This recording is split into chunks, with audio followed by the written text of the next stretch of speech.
Hello everybody, this is Jim Davis with Hymn Treasures, and I want to go with hymns from a different part of the world. We're going to focus on Asian hymns.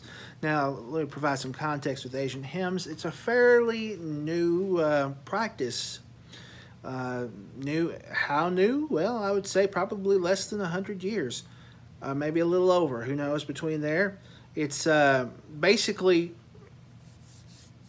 missionaries when they came to Asia to preach the gospel, they used their hymns.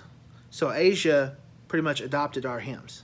They took our hymns and used it for their own. However, they were, over time, encouraged to write their own hymns.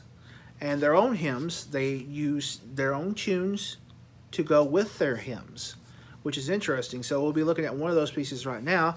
But the first piece I want to talk to you about is a piece we all know very well.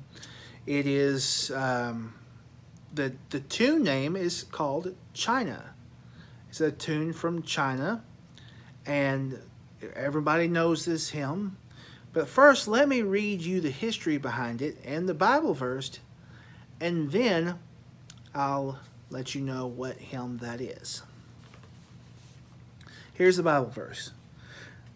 That Christ may dwell in your hearts through faith, that you, being rooted and grounded in love, may be able to comprehend with all the saints what is the width and length and depth and height, to know that the love of Christ, which passes knowledge, that you may be filled with all the fullness of God. Ephesians 3:17 through 19. Anna and Susan Warner lived in a lovely townhouse in New York City where their father, Henry Whitting Warner, was a successful lawyer. But the panic of 1837 wrecked the family's finances, forcing them to move into a ramshackle Revolutionary War era home on Constitution Island on the Hudson, right across from the military academy at West Point. Needing to contribute to the family income, Anna and Susan began writing poems and stories for publication. Anna wrote Robinson Crusoe's Farmyard, and Susan wrote The Wide, Wide World. The girls thus launched parallel literary careers, which resulted in 106 publications, 18 of them co-authored. One of their most successful joint projects was a novel titled Say and Seal, in which a little boy named Johnny Fox is dying. His Sunday school teacher, John Linden, comforts him by taking him in his arms, rocking him, and making up a little song, Jesus loves me, this I know, for the Bible tells me so. The novel became a bestseller, second only to Uncle Tom's Cabin. And when hymn writer William Bradbury read the words of John Linden's little song, written by Anna, he composed a childlike musical score to go along with him, Jesus Loves Me. Soon became the best-known children's hymn on earth. Despite their success, the Warner sisters never seemed to be able to recover from the staggering financial reverses in 1836.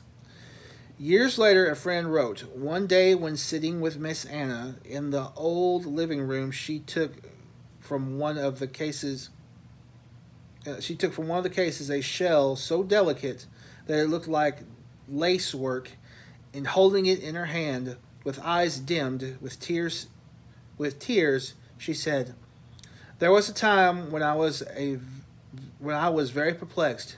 Bills were unpaid, necessities must be had, and someone sent me this exquisite thing. As I held it, I realized that if God could make this beautiful home for a little creature, He would take care of me."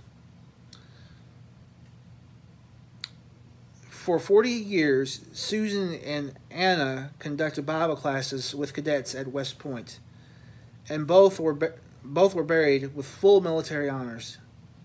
They are the only civilians buried in the military cemetery at West Point. To this day, their home of Constitution Island is maintained by West Point as a museum to their memory. Where they getting China from this, I don't know. But the Tim tune is China. It is definitely China. I'll show that to you. Let me see here. I'll look in this book right here. This is the Hymns. Hymns by Peterson. Right here. I guess William Bradbury borrowed from that. From a Chinese tune. But just so we make sure that that's the case. Well. Oh. 162.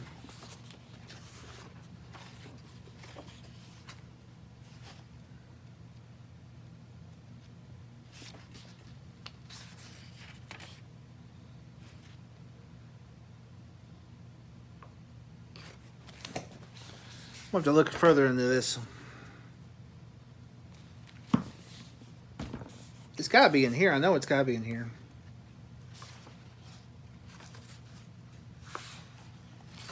Well, the tune's name is China, and I guess William Bradbury probably borrowed from it. So let me go ahead and sing it for you here. Jesus loves me, this I know, for the Bible tells me so. Little ones to him belong. They are weak, but he is strong. Yes, Jesus loves me. Yes, Jesus loves me. Yes, Jesus loves me. The Bible tells me so. So let's look here. Ah, there it is, 304.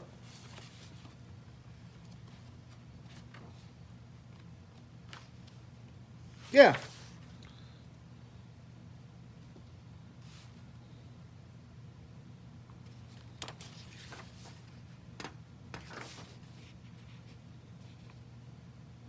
Yeah. It says Bradbury, this is from Let the People Sing by Paul Westermeyer. It's a little bitty thing, says here.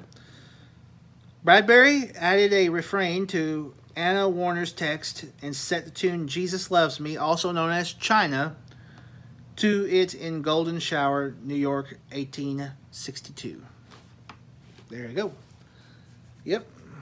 There you go. Set it to the tune. So, this book right here, I think they take a little liberties on some of the history, but according to this book right here, it says he took a tune known as China, which I assume is Chinese origin, and used it. So, there you go. Have a good day.